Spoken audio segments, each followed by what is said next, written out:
Mengapa mahasiswa benci MBG? Padahal program serupa itu sudah diterapkan di banyak negara, kayak di Brazil, Finlandia, Amerika, hingga Jepang. Lalu apakah di negara-negara itu juga ada protes demo penolakan MBG ya? Oke, kita mulai dulu dari fakta bahwa program makan bergizi gratis atau MBG itu tuh bukan gagasan baru. Jadi bukanlah program yang pertama kali dicetuskan sama negara Indonesia. Tapi banyak sekali negara di dunia itu yang sudah melakukan program ini bahkan jauh lebih lama daripada Indonesia. Finlandia misalnya telah menjalankan program MBG ini sejak tahun 1948, yaitu 78 tahun yang lalu, di mana seluruh siswa mulai dari TK sampai SMA itu mendapatkan makanan gratis setiap hari di sekolah. Sementara itu Brazil itu bahkan memulai lebih awal dari Finlandia, yaitu pada tahun 1940-an. Dan saat ini di Brazil itu ada 40 juta siswa yang mendapatkan makanan gratis ini setiap hari. Anggaran yang dialokasikan Brazil itu sekitar 10 triliun rupiah setiap tahun. Dan 30% bahan pangan untuk membuat MBG ini wajib dibeli dari petani lokal yang ada di sekitar sekolah itu. Sementara itu di India itu juga ada program MBG yang sudah dimulai sejak tahun 1995. Dan di India ini disebutkan kalau biaya untuk makan gratis ini per anak itu hanya Rp1.000 saja. Dan program MBG ini melayani ratusan juta siswa yang ada di India. Sementara itu di Jepang itu dimulainya MBG itu sejak tahun 1954. Dan makanan bergizi gratis versi Jepang ini menjadi bagian dari kurikulum pendidikan di Jepang. Jadi MBG versi Jepang ini bukan hanya makan sembarangan, tapi juga ada edukasinya tentang gizi, ada tanggung jawab, dan juga nilai budaya. Sementara itu, Amerika Serikat juga memulai program MBG ini sejak tahun 1946. Dan sekarang ada sekitar 31 juta anak itu mendapatkan MBG. Dan yang lebih mengejutkan lagi, ternyata negara-negara tetangga kita di Asia Tenggara itu juga banyak yang sudah melakukan MBG ini. Jadi Indonesia ini ternyata lebih terlambat dibandingkan negara-negara tetangga. Misalnya Thailand, Laos, dan Kamboja ternyata itu juga mereka sudah melakukan MBG ini. Thailand itu sejak 1953, Kamboja sejak 1999, dan Laos itu sejak 2002. Di Malaysia, Singapura, dan di Filipina disebutkan itu juga ada MBG. Nah, MBG ini kan investasi jangka panjang. Dan ada sebuah kajian global itu menyebutkan kalau setiap $1 yang keluar untuk makanan bergizi gratis itu returnnya di masa depan itu akan menjadi $7-35. Jadi penghasilan dari investasi MBG ini nantinya di masa depan itu bagus. Lalu apa sih bedanya MBG Indonesia dengan negara-negara lain? Ada beberapa perbedaan. Yang pertama itu dari alokasi APBN. Nah, negara-negara lain selain Indonesia itu mengalokasikan APBN-nya itu cuma kurang dari 1%. Jadi kayak cuma 0,5% atau 0,7% dari APBN. Sementara Indonesia itu mengalokasikan APBN sampai 7%. Kalau dibandingkan gede banget ya. Tapi alasannya ini cukup masuk akal. Kenapa? Karena Indonesia ini baru merintis, jadi butuh dana yang sangat besar untuk mewujudkan program MBG ini. Dan nantinya diharapkan setelah berjalan tahunan atau sampai puluhan tahun, itu alokasi APBN untuk MBG di Indonesia itu bisa turun sampai 1% atau di bawah 1%. Karena semakin tahun itu akan semakin efektif. Terus ada juga perbedaan yang lain, yaitu soal distribusi makanannya itu bagaimana. Kalau di negara lain, itu kebanyakan setiap sekolah itu memiliki satu dapur yang digunakan untuk masak dan menyediakan MBG. Nah, kalau di Indonesia ini kan dapurnya terpisah, terpusat gitu. Satu SPBG itu bisa melayani beberapa sekolah. Dan ternyata sistem dapur terpusat ini bukan hanya diterapkan sama Indonesia, tapi juga di Jepang juga begitu, dan di Amerika juga begitu. Di Cina juga menerapkan dapur terpisah gitu. Tapi ada juga yang campuran, ada yang dapurnya terpisah, ada yang menyatu dengan sekolah. Nah, lalu ada pertanyaan yang sangat menarik nih. Nah, kalau di Indonesia, MBG itu terang-terangan ditolak sama mahasiswa, bahkan sampai turun ke jalanan. Nah, kalau di luar negeri bagaimana ya? Apakah juga ada penolakan seperti ini dari mahasiswa? Apakah di luar negeri ada penolakan MBG yang dilakukan sama mahasiswa? Jawabannya ya, memang ada protes, tapi bukan dilakukan sama mahasiswa. Jadi di luar negeri sana, semua negara yang melakukan program MBG ini tidak ada mahasiswa yang menolaknya. Mahasiswa tidak sampai demo atau menyerukan narasi negatif soal MBG setiap hari di sosial media. Jadi bisa disimpulkan kalau Indonesia itu satu-satunya negara yang mengadakan program MBG lalu ditolak sama mahasiswa. Demo sampai turun ke jalanan, dibuat narasi-narasi negatif yang terus-terusan menyudutkan MBG, dijadikan meme di internet, dan banyak yang lainnya. Kalau di negara lain, mahasiswa itu tidak ada yang mengurusi makanan sekolah anak TK atau SD. Tapi walau tidak ada demo dari mahasiswa besar-besaran yang terjadi di negara lain kayak di Indonesia, ternyata MBG di luar negeri sana itu juga tidak lepas dari masalah-masalah. Misalnya di Amerika Serikat, diketahui bahwa beberapa waktu yang lalu MBG di Amerika Serikat itu sangat tidak sehat, yaitu menggunakan bahan-bahan yang kayak fast food gitu, jadi makanan beku atau pizza atau hamburger dan sebagainya. Ada juga protes dari wali murid nih, wali murid SD atau SMP gitu, yang memprotes karena MBG Amerika itu rasanya kurang enak, hambar gitu. Nah, ini wajar sih protesnya. Dan yang agak-agak mirip sama Indonesia itu terjadi di India. Ini bukan protes mahasiswa, tapi kasus yang terjadi dalam sistem MBG mereka. Programnya yang bernama Midday Meal, MBG versi India ini, itu diterpa skandal korupsi yang sangat besar. Mirip banget sama Indonesia. Selain itu, ada juga kasus kayak keracunan makanan dan dana yang diselewengkan. Wah, emang saudaraan ya, India dan Indonesia. Tapi program makan gratis di India itu tidak dihentikan, tapi dievaluasi, koruptornya ditangkap, diperbaiki, dan programnya masih jalan sampai sekarang. Dan yang pasti, kejadian-kejadian itu tidak sampai membuat mahasiswa India itu sampai turun ke jalan untuk demo, menyuarakan stop MBG. Itu tidak ada. Bahkan di Jepang itu juga ada tuh masalah dari per-MBG-an ini. Di awal-awal dulu, bahkan ada keracunan massal yang terjadi di Jepang. Ada juga protes dari wali murid kayak di Amerika tadi yang mengkritik bahwa makanan MBG-nya Jepang ini kurang berasa, kurang enak gitu. Jadi intinya, kalau di luar negeri sana, puluhan negara-negara itu, tidak ada satupun mahasiswa yang demo mengurusi MBG, mempermasalahkan MBG. Lalu mengapa ya, di Indonesia ini kok mahasiswanya sampai menolak MBG? Apakah karena mahasiswanya ini kurang kerjaan? Atau karena memang MBG-nya ini ada yang salah gitu?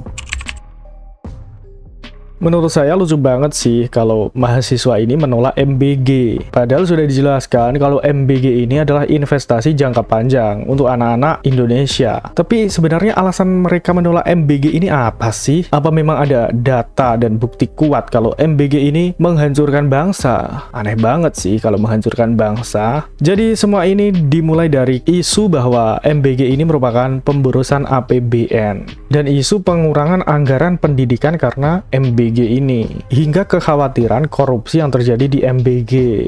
Dan ternyata setelah ditelusuri lebih dalam lagi, narasi tolak MBG yang digembar-gembarkan sama mahasiswa ini ternyata bersumber dari asumsi belaka. Jadi bukan data nyata yang ada di lapangan. Jadi katanya MBG ini akan mengurangi porsi dari anggaran pendidikan yaitu sebanyak 20%. Tapi nyatanya kementerian itu menegaskan bahwa tidak ada pengurangan anggaran untuk pendidikan gara-gara MBG.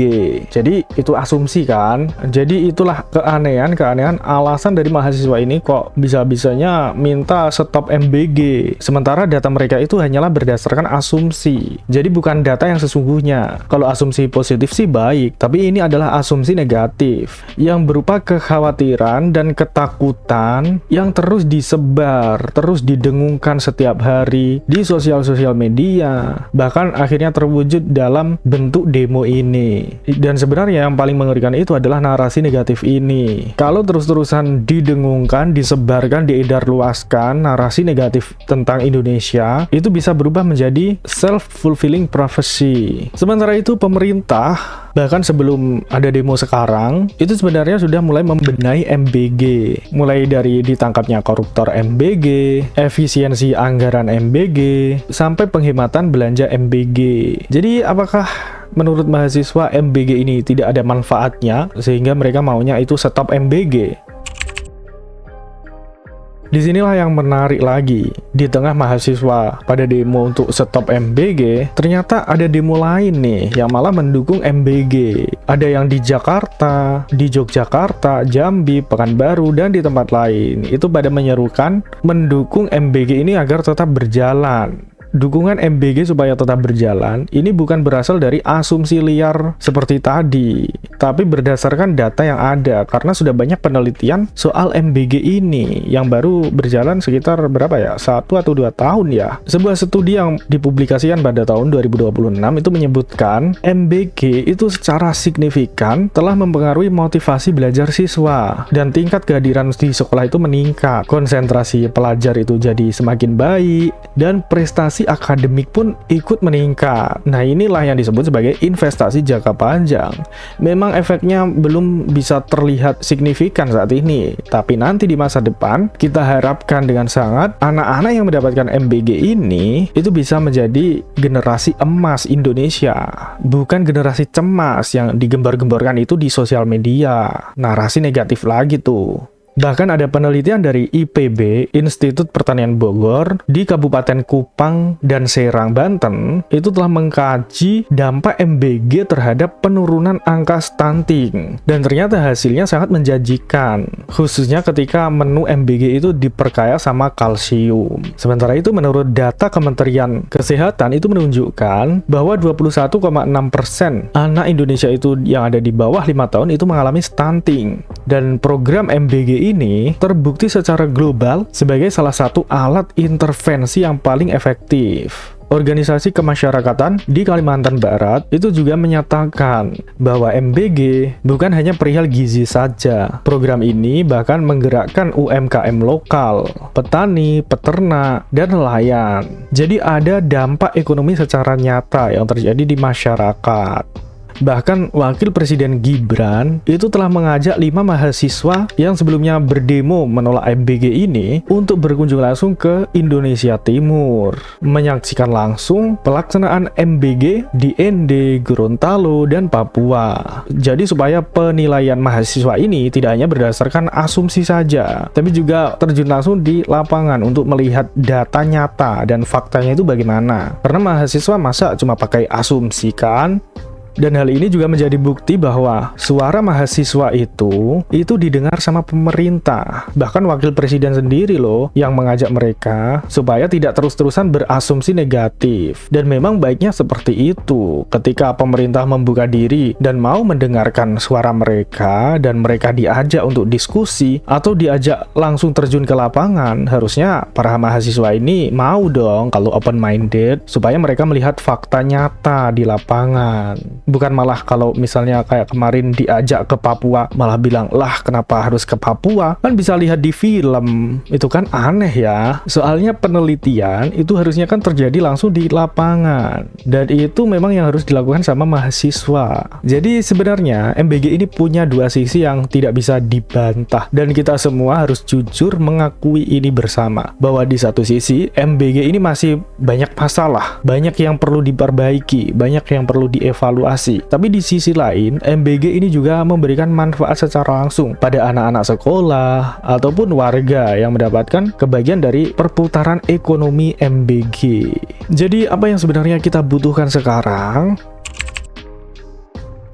Tadi kita sudah singgung sedikit soal self-fulfilling prophecy, atau dalam bahasa Indonesianya itu adalah ramalan yang mewujudkan dirinya sendiri. Begini cara kerjanya, misalnya ya, apabila seluruh rakyat Indonesia itu memiliki asumsi bahwa MBG itu buruk, atau Indonesia cemas lah, atau Indonesia gelap lah, dan narasi negatif itu dipercayai sama banyak orang, mayoritas orang Indonesia, maka yang terjadi adalah itu beneran terjadi. Indonesia cemas, Indonesia gelap. Tapi kalau narasi itu dibalik menjadi narasi positif, Indonesia maju, Indonesia emas, dan lebih banyak orang yang percaya sama narasi positif ini dan mendoakan bersama-sama, maka itu pula yang akan terjadi. Karena keduanya itu sama-sama berasal dari asumsi yang belum terjadi, yang tidak ada bukti data, dan kadang asumsi inilah yang membuat kenyataan itu jadi berubah total. Maka hati-hatilah dalam berasumsi, apalagi sampai menyebarkan narasi-narasi negatif di internet yang mempengaruhi banyak orang. Menjadi bagian oposisi itu memang gampang banget sih kalau mau menyalahkan pemerintah atas semua yang terjadi. Tapi kita juga harus objektif dalam menilai sesuatu. Jangan apa-apa langsung menyalahkan pemerintah atau menyalahkan Indonesia atau bahkan sampai ikut-ikutan menyebarkan narasi negatif soal Indonesia. Karena yang paling benar itu adalah dimulai dari diri sendiri, memperbaiki diri, menjaga hati, menjaga pikiran, berusaha maksimal, belajar, bekerja. Itulah yang akan membuat negara kita maju. Jadi intinya, mengkritik pemerintah itu boleh banget, tapi yang tidak boleh adalah menyebarkan narasi negatif. Daripada menyebarkan narasi negatif, mendingan kita menyebarkan harapan-harapan kita lah soal Indonesia itu nantinya bagaimana. Janganlah malah ikut-ikutan Indonesia cemas, Indonesia gelap. Aneh banget kan, orang negeri sendiri kok malah dikituin. Jadi menurut kalian gimana nih pembahasan kita kali ini? Apakah kalian setuju sama MBG atau malah ingin MBG ini dibubarkan? Dan bagaimana tanggapan kalian soal narasi ataupun self-fulfilling prophecy ini? Coba tulis tanggapan kalian di komentar.